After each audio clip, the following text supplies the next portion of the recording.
ہمارے پاس آج ایک اہم خبر ہے کہ ایک جنرل نے عمران خان کی حمایت میں کیا اعلان کر دیا اور یہ کس موقع پر کیا گیا۔ یہ جنرل کون ہے اور کیا انہوں نے کہا ہے، یہ تفصیلات ہم شامل کریں گے۔ اور یہاں میں آپ کو بتاتی چلوں کہ ایک جاسوس بنگالہ کے اندر ایک جاسوس سے جڑی ہوئی خبر ہے۔ ساری خبر ہمارے پاس موجود ہے جس پر ہم تفصیل سے بات چیت کریں گے اور بتائیں گے کہ کیا کیا انکشافات کیے گئے اس جاسوس کی جانب سے اور کس کے لیے جاسوسی کرتا تھا اور اس کے حوالے سے اس نے کیا دینے کا وعدہ کیا گیا۔ اور پھر عمران خان صاحب نے آج ایک انکشاف کیا ہے کہ خان صاحب ایک امپائر کے حوالے سے یہ کہتے ہیں کہ اس گروہ کے ساتھ مل کر کام کر رہا ہے اور اب یہ گروہ کو سرا ہے اور امپائر کی طرف اشارہ انہوں نے کروانا ہے۔ اس پر بھی ہم تفصیل سے بات کریں گے اور MQM کے حوالے سے بھی کچھ خبریں میرے پاس ہیں، ان کو بھی ہم تفصیل سے پروگرام میں شامل کریں گے۔ لیکن سب سے پہلے میں آپ کو یہ بتاتی چلوں کہ پاکستان کا ایک جنرل عمران خان کی حمایت میں کھڑا ہو گیا اور جن الفاظ میں حمایت کا اعلان کیا ہے وہ یہ کہتے ہیں کہ عمران خان کی حمایت وقتی ضرورت ہے، یعنی وہ پاکستان کی عوام کو بتا رہے ہیں کہ جو شخص عمران خان کے ساتھ نہیں کھڑا ہوگا وہ پاکستان کے ساتھ کبھی نہیں کھڑا ہو سکے گا۔ عمران خان کا ساتھ دینا پاکستان کی عوام کا ساتھ دینا ہے۔ اور یہ بات انہوں نے ایک میٹنگ جو ہوئی ایک جگہ پر خطاب کر رہے تھے۔ ایک PTI کا امیدوار ہے، اس کی حمایت کے اعلان کے وقت انہوں نے کہا کہ ایسا نہیں کہ نکل پڑے، اس امیدوار کی کمپین بھی کریں گے اور لوگوں کو موبلائز بھی کریں گے۔ تو بتائیں کہ یہ جنرل کون سے ہیں اور جو حمایت کا اعلان کیا گیا، کیا ان کا بھی جو وعدہ تھا جس طرح سے پوری اپوزیشن نے ان کا کام کیا، یقیناً ایک میسج تو گیا ہوگا جو پاکستان کی عوام کو بھی جا رہا ہے، اس حلقے کو بھی جا رہا ہے اور پھر طاقتور حلقوں کو بھی ایک پیغام پہنچ جائے گا۔ ان جنرل صاحب کے اس اعلان کے بعد، یہ جو جنرل صاحب ہیں نا، کوئی معمولی جنرل نہیں تھے، یہ DGISI تھے۔ تو آپ یہ اندازہ لگا سکتے ہیں کہ فوج کے اندر ان کی کتنی اہمیت تھی، اور آپ یہ بھی اندازہ لگا سکتے ہیں کہ جس طریقے سے انہوں نے عمران خان کی حمایت کا اعلان کیا، اس سے پتہ چلتا ہے کہ وہ فوج کے اندر اس وقت عمران خان صاحب کی حکومت جس طریقے سے ایک سازش کے ذریعے گرائی گئی، اس کے خلاف کس قسم کا سینٹیمنٹ ہے، اور اسی طرح امپورٹڈ حکومت کے خلاف کس قسم کے جذبات ہیں۔ اب یہ جو جنرل ظہیر اسلام ہیں، یہ میٹور میں رہتے ہیں۔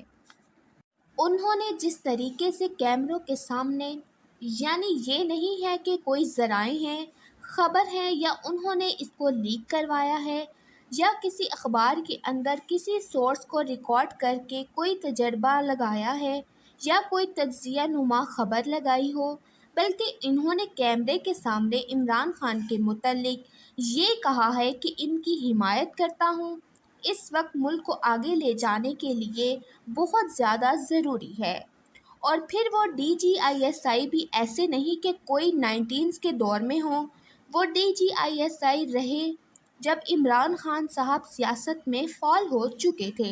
کوئی اتنی پرانی بات نہیں ہے۔ اور DGISI کے عہدے پر جو بھی جنرل اس عہدے پر فائز ہوگا، اس کے متعلق پاک فوج کے اندر اور عام طور پر یہی تاثر ہوتا ہے کہ وہ ایک بڑا ہائی پروفائل جنرل ہوتا ہے، اس کا ایک بڑا زبردست قسم کا کریئر ہوتا ہے۔ تو اس پوری صورتحال میں آپ یہ کہہ سکتے ہیں کہ اب جنرل ظہیر اسلام نے بھی ہائیسٹ لیول پر، کیونکہ وہ DGISI بھی رہے تھے، لیفٹیننٹ جنرل کے عہدے سے وہ ریٹائر ہوئے تھے، ہائیسٹ لیول کے اوپر ایسا یہ ظاہر ہو گیا کہ فوج کے اندر بھی عمران خان صاحب کی حمایت کے لیے کس قسم کے جذبات ہیں۔ کیونکہ اگر آپ ٹویٹر دیکھیں گے تو جنرل ہارون اسلم، انہوں نے کنٹینیوسلی ٹویٹ کیے ہیں کہ شہباز شریف کی حکومت کے خلاف، شہباز شریف کو ایک امپورٹڈ حکومت کہا، یہاں تک کہ انہوں نے کہا کہ جنرل ہارون اسلم جو کہ لیفٹیننٹ کے عہدے سے ریٹائر ہوئے تھے، انہوں نے کہا کہ عمران خان صاحب کی حکومت گرانے میں عدالت نے بھی ایک بہت گھناؤنا کردار ادا کیا ہے۔ اس قسم کے الفاظ بھی استعمال کیے گئے۔ آپ دیکھیں کہ جنرل غلام مصطفیٰ وہ بھی لیفٹیننٹ جنرل کے عہدے سے ریٹائر ہوئے، یعنی کوئی معمولی جنرل نہیں ہے، یہ سارے ایسے جنرلز ہیں جو بڑے ہائی پروفائل جنرل تھے، اور ان میں جنرل غلام مصطفیٰ تو ایسے جنرل ہیں جن کا نام خود ISPR نے ریکمنڈ کیا تھا کہ جب کوئی دفاعی معاملات ہوں تو جنرلز کے تجربے کے ذریعے ٹی وی پر آن ایئر کیے جائیں۔ ایک نام جنرل غلام مصطفیٰ کا بھی تھا۔ غلام مصطفیٰ کا ٹویٹر اکاؤنٹ ابھی ہمارے ویورز اٹھا کر دیکھیں تو پتہ چلے گا کہ کس طریقے سے جنرل غلام مصطفیٰ نے ایسے ٹویٹ کیے ہیں کہ امپورٹڈ حکومت پاکستان کو سری لنکا کے حالات کی جانب لے کر جا رہی ہے، بلکہ ایک ٹویٹ میں تو انہوں نے یہاں تک کہہ دیا کہ مشکلات کو بلیک ہول کی طرف دھکیل دیا جا رہا ہے۔ یہ امپورٹڈ حکومت شہباز شریف کو پاکستان کو بلیک ہول میں دھکیل رہی ہے۔ ظاہر ہے سب ویورز کو بلیک ہول کا پتہ تو ہوگا، اور جن کو نہیں پتہ میں ان کو یہاں پر مختصر طریقے سے بتاتی ہوں۔ یہ جو کہکشاؤں میں ہماری ایک یونیورس ہے، اس میں بلیک ہول کی گہرائی کا کوئی اندازہ نہیں لگایا جا سکتا کہ اس کے اندر کتنی گہرائی ہے، اور ہم ہر چیز کو بلیک ہول میں کھینچ لیتے ہیں گریوٹی کے ذریعے۔ اس کے مقابل انہوں نے ایک تفصیل پیش کی ہے کہ پاکستان کو اتنے مشکل حالات میں ایک امپورٹڈ حکومت دھکیل رہی ہے۔ پھر آپ دیکھیں گے کہ جنرل اعجاز امان وہ کس قسم کے بیانات دے رہے ہیں۔ باقاعدہ ٹی وی پر آ کر بھی انہوں نے ٹویٹس بھی کیے ہیں، تو اس کا مطلب یہ ہے کہ یہ جو سارے جنرلز ہیں جو کہ اب ڈسپلن کے بھی پابند نہیں، اگرچہ ان جنرلز میں کچھ کو پیغامات پہنچائے گئے اور خود جو ISPR کی ایک سٹوری تھی، کچھ نے اپنے اوپینینز کے اوپر اس طرح نظر ثانی کروایا کہ وہ اب اپنے اوپینینز کا اظہار کھل کر نہیں کر سکیں گے، یعنی ٹویٹس وغیرہ نہیں کریں گے، بیانات نہیں دیں گے، ٹی وی پر آ کر بات چیت نہیں کریں گے۔ اس طرح جنرل امجد شعیب نے بھی سارے لوگ اس وقت عمران خان کے خلاف ٹویٹس وغیرہ نہیں کریں گے، بیانات نہیں دیں گے، ٹی وی پر آ کر بات چیت نہیں کریں گے۔ اس طرح جنرل امجد شعیب بھی ہیں، تو یہ سارے لوگ اس وقت شہباز شریف کو کوس رہے ہیں۔ یہ سب کہہ رہے ہیں کہ ایک امریکی سازش کی بدولت شہباز حکومت کو مسلط کیا گیا۔ یہ سارے جنرلز تو لحاظ سے ہو سکتے ہیں، اور اہم بات یہ ہے کہ یہ سارے جنرلز ہی کوئی اسکول آف تھاٹس کے مالک نہیں، نہ ہی ان کا کوئی تعلق ہے سوشل کلب سے، اور یہ ایک سوشل کلب کا حصہ بھی نہیں، یہ مختلف اسکول آف تھاٹس سے تعلق رکھتے ہیں۔ ان سب کی یہی رائے ہے کہ عمران خان کی حکومت کو گرا کر پاکستان کے ساتھ بہت زیادتی کی گئی۔ ایک بڑا اہم نام جو ابھی مجھے یاد آیا ہے وہ جنرل لودھی کا ہے۔ اب دیکھیں کہ جنرل لودھی بھی لیفٹیننٹ جنرل کے عہدے سے ریٹائر ہوئے ہیں، پاکستان میں ڈیفنس سیکرٹری بھی رہے، انتہائی قابل جنرل سمجھے جاتے تھے، بڑا ان کا پروفائل ہے۔ وہ یہ کہتے ہیں کہ اگر TOR مجھے دے دیے جاتے تو عمران خان صاحب کے خلاف سازش ہوئی تھی یا نہیں، کیا یہ بیرونی ملک کی سازش تھی یا نہیں۔ وہ یہ سب کیمروں کے سامنے بھی کہتے ہیں۔ انہوں نے ایک پروگرام کے سامنے کہا کہ اگر TOR بنانے کا کام مجھے دے دیا جائے یا اس کمیشن کا سربراہ مجھے بنا دیا جائے تو میں 7 دنوں میں مکمل طور پر ثابت کر سکتا ہوں کہ یہ بیرونی ملک کی سازش تھی، 100% رجیم چینج آپریشن تھا۔ تو آپ بتائیں کہ جن جنرلز نے اپنی پوری زندگی فوج کے ساتھ گزاری ہو، اپنی پوری زندگی فوج کے حوالے کر دی ہو، وہ کس طرح سے غلط بیانی کر سکتے ہیں، وہ بھی ایسے معاملات پر جس میں فوج کی جانب سوال کرتے ہیں۔ فوج سے بھی اور اداروں سے بھی لوگ سوال کرتے ہیں، تو آپ یہ کیسے کہہ سکتے ہیں کہ یہ ایک مہر ثابت ہو چکی ہے۔ دوسرا، آپ تھوڑا نچلے لیول پر آ جائیں تو جتنے زیادہ میجر جنرلز ہیں جن کو پینشن بھی روک دی گئی، وہ بھی عمران خان صاحب کی حمایت میں کھل کر سامنے آ چکے ہیں۔ ان کے نیچے میجر رینکس کے جو ریٹائرڈ آفیسر ہیں یا بریگیڈیئر رینک کے آفیسرز ہیں، اس طرح سے جو ریٹائرڈ سپاہی ہیں، ان کے سینٹیمنٹس ہیں اور جس طریقے سے وہ عمران خان صاحب کی حمایت کا اعلان کر رہے ہیں کھل کر، تو یہ اس سے پتہ چلتا ہے کہ فوج عمران خان کے ساتھ ہے۔ اور فوج کے اندر بھی شہباز حکومت کی ایکسیپٹنس نہیں ہے۔ اور D G I S P R کی ایک تصویر وائرل ہوئی تھی، آپ کو بھی پتہ ہوگا کہ جو ایک بریفنگ تھی، جنرل فیض حمید نے بھی ایک بریفنگ دی۔ شہباز شریف پرائم منسٹر بننے کے بعد پہلی مرتبہ گئے تھے وزیرستان،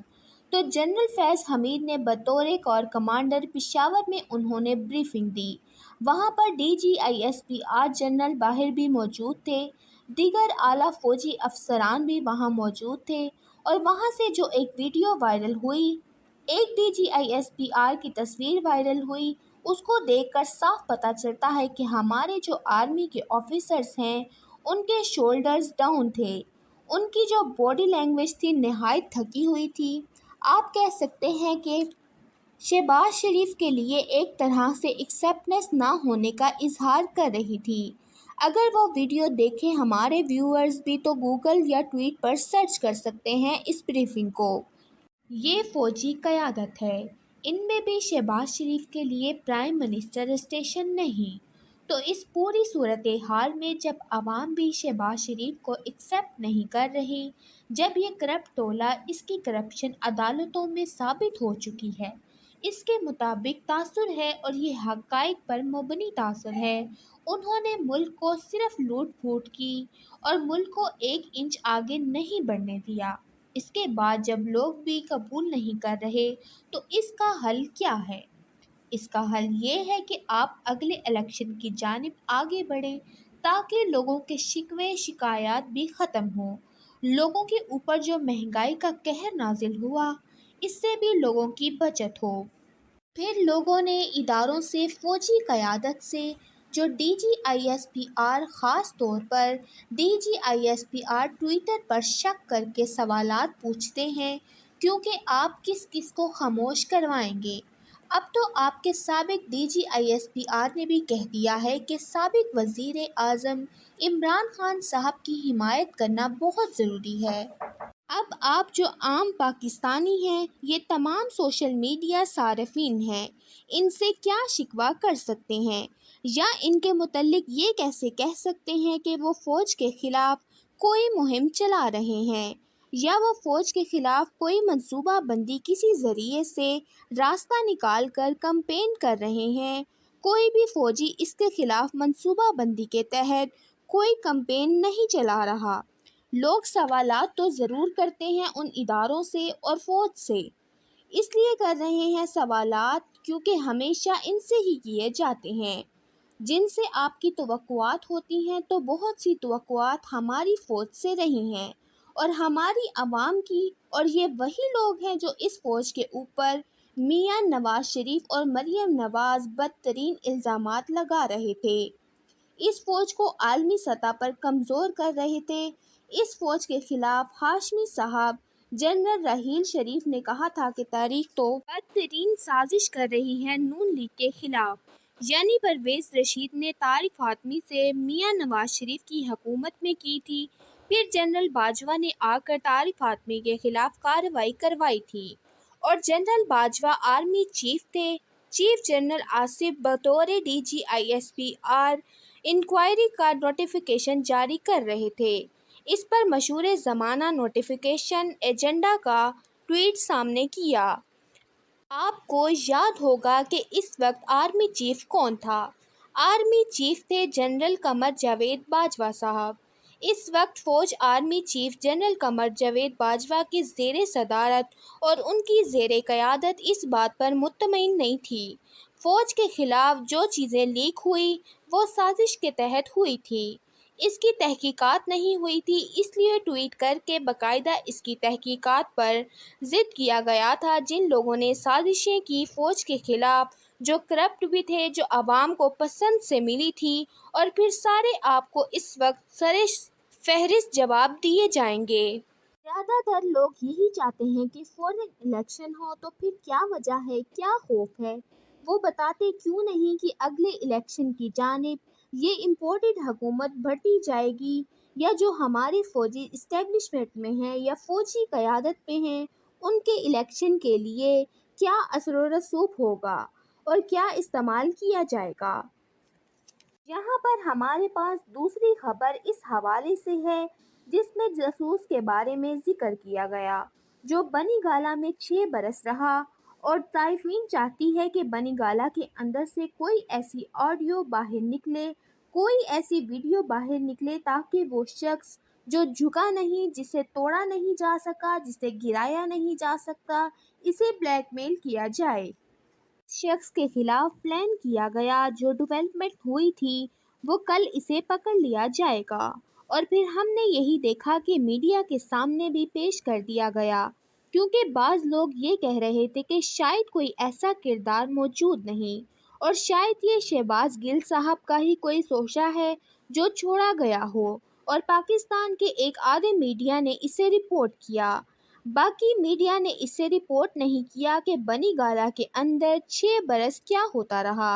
ابراہیم صاحب، تفصیل یہ ہے کہ اسلام آباد میں آپ بیٹھے ہوئے ہیں اور بڑی گہری نظر رکھی ہوئی ہے۔ آپ نے بنی گالہ کے اندر جو باتیں بتائی، یہ شخص کون ہے، اس کی عمر کتنی ہے، یہ کیا کام کرتا ہے، پیسے کہاں سے ملتے ہیں، کتنے پیسوں کا وعدہ کیا گیا، اور یہ ڈیوائس لے کر گیا تھا۔ ایسا لگ رہا ہے جیسے ہم کوئی بڑی جاسوسی یا کوئی ٹیپ دیکھ رہے ہیں، کوئی شخص اپنی آپ بیتی سنا رہا ہے۔ اگر آپ میڈیا کے سامنے پیش کیا جائے، آپ اس شخص کی آواز سنیں اور اس کے الفاظ یہ نہیں کہہ پا رہے کہ راجہ صاحب یہ شخص کون ہے، اور کون سی طاقتیں تھیں جو چاہتی تھی کہ عمران خان کے کیمرے تک رسائی ہو، اور جو راز کمرے میں ہیں ایسے راز دیکھنا چاہتے ہیں، پوری قوم کے سامنے آئیں اور بلیک میل کیا جا سکے۔ دیکھیں، تحریک انصاف نے جس طریقے سے ریئیکٹ کیا ہے اس معاملے پر، اور جس قسم کے بیانات دیے گئے ہیں، خاص طور پر چونکہ شہباز گل چیف آف آرمی اسٹاف ہیں، اس وقت عمران خان صاحب کے جیسے ان سے پہلے نجم الحق تھے، تو شہباز گل نے جس قسم کے سٹیٹس دیے ہیں، بڑے بے معنی اور غیر قسم کی سٹیٹمنٹس ہیں، اور ان سٹیٹمنٹ میں وہ یہ کہہ رہے ہیں کہ گھروں کا تقدس اور گھروں کا جو احترام ہے، یہ ہمیشہ ویسے ہی رہنا چاہیے، اور ہم لوگوں کو بلا بلا کر کہتے ہیں کہ یہ ہو رہا ہے، اور اس وقت 2 جملے بول رہے ہیں، اور یہ 2 جملے ایک ساتھ پڑھنے کی ضرورت ہے۔ جب آپ ان دونوں جملوں کو ایک ساتھ پڑھتے ہیں تو آپ کو کچھ سمجھ آ جاتا ہے۔ یہ وہ جاسوس تھا جس کے لیے جاسوسی کرنے کی کوشش کر رہا تھا، یا اس کو ممکنہ طور پر کسی نے لانچ کیا تھا۔ تو شہباز گل یہ کہتے ہیں کہ گھروں کو تقدس برقرار رکھنے دیا جائے، اور ہم لوگوں کو دفاتر میں بلا بلا کر دھمکایا جا رہا ہے، تو اس کا مراسبہ کیا ہے؟